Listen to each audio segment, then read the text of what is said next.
On se retrouve pour la deuxième partie du sabbat.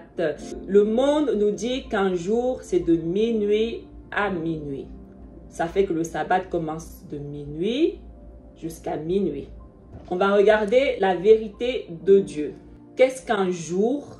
Est-ce qu'un jour complet dure réellement 24 heures? On va mettre tout ça au clair. Dieu nous dit, rien qu'à la création, la vérité. Au commencement, Dieu créa les cieux et la terre. La terre était informe et vide. Il y avait des ténèbres à la surface de l'abîme et l'Esprit de Dieu se mouvait au-dessus des eaux. Dieu dit que la lumière soit et la lumière fut. Dieu vit que la lumière était bonne et Dieu sépara la lumière d'avec les ténèbres. Dieu appela la lumière jour et il appela les ténèbres nuit.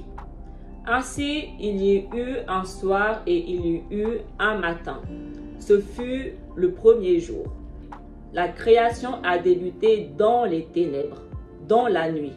Et à partir de là, Dieu a créé la lumière. Les ténèbres apparaissaient déjà avant la lumière.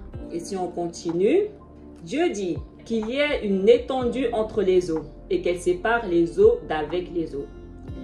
Et Dieu fit l'étendue, il sépara les eaux qui sont au-dessous de l'étendue d'avec les eaux qui sont au-dessus de l'étendue. Et cela fut ainsi. Dieu appela l'étendue ciel. Ainsi, il eut un soir et il eut un matin. Ce fut le second jour. On voit qu'un jour commence par un soir. Il eut un soir premièrement, puis il eut un matin et ces deux formaient un jour. Une journée commence le soir, tout comme la création a commencé dans les ténèbres. Maintenant, on va déterminer c'est quoi un jour. Si on regarde, que signifie un soir? Le soir représente la fin du jour, moment qui précède et qui suit le coucher du soleil, crépuscule vespéral. Ou alors les dernières heures du jour et les premières de la nuit. Juge chapitre 19 versets 8 à 9. Le cinquième jour, il se leva de bon matin pour partir. Alors le père de la jeune femme dit: fortifie ton cœur, je te prie, et reste jusqu'au déclin du jour. Et ils mangèrent eux deux. Le mari se levait pour s'en aller avec sa concubine et son serviteur. Mais son beau-père, le père de la jeune femme, lui dit: voici, le jour baisse, il se fait tard, passez donc la nuit. Voici, le jour est sur son déclin. Passez ici la nuit et que ton cœur se réjouisse. Demain, vous vous lèverez de bon matin pour vous mettre en route et tu t'en iras à ta tente. Le jour est sur son déclin. Le jour arrive à sa fin. Si maintenant on regarde la définition du jour, c'est la période durant laquelle le soleil apporte sa lumière, d'accord, pour une zone donnée de la Terre. Et le synonyme de jour, on a lueur, lumière, luminosité, le contraire, noir, nuit, obscurité, ténèbres. Genèse 1, versets 14 à 19, Dieu dit qu'il y ait des luminaires dans l'étendue du ciel pour séparer le jour d'avec la nuit. Que ce soit des signes pour marquer les époques, les jours et les années, et qu'ils servent de luminaires dans l'étendue du ciel pour éclairer la terre, et cela fut ainsi.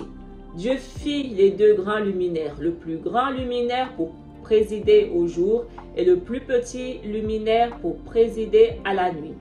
Il fit aussi les étoiles. Dieu les plaça dans l'étendue du ciel pour éclairer la terre, pour présider au jour et à la nuit et pour séparer la lumière d'avec les ténèbres. Dieu vit que cela était bon.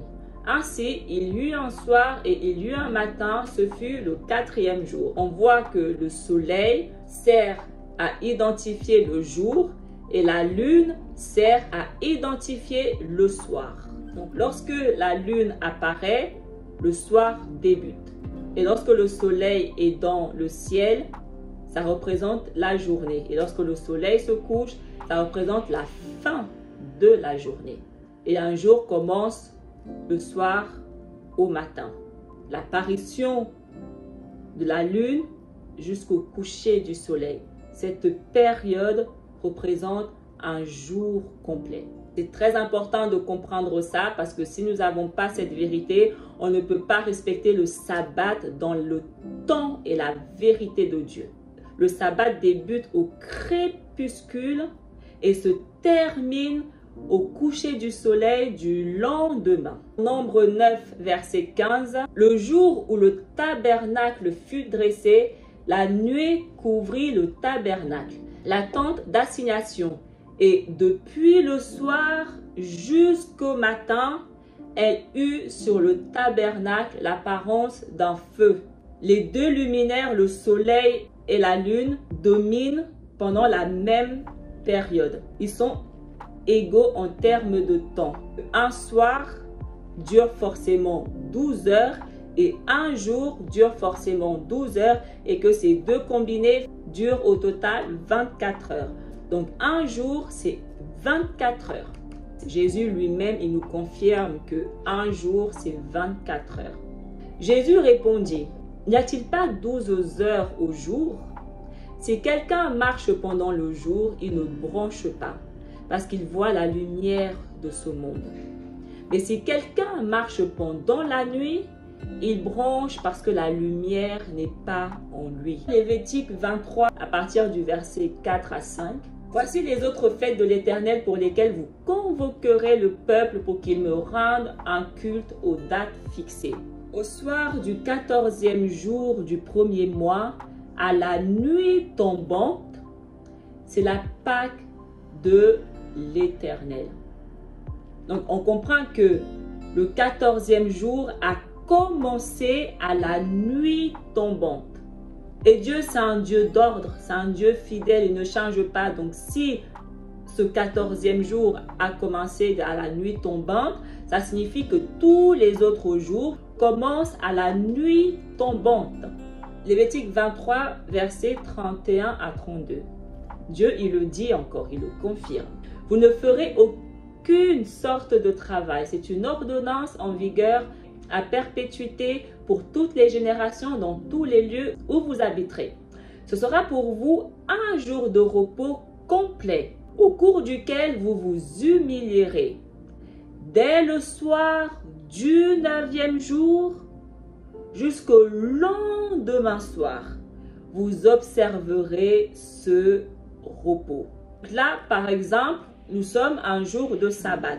Mais sauf que, à l'heure où je filme, il est 15h51. Donc, on n'est pas encore le soir. Donc, techniquement, le sabbat n'a pas encore commencé parce que ça commence à la tombée de la nuit, donc au crépuscule, dès que le soleil se couche, jusqu'au lendemain soir. Dieu dit qu'un jour commence à la tombée de la nuit jusqu'au lendemain soir. Voilà la vérité de Dieu.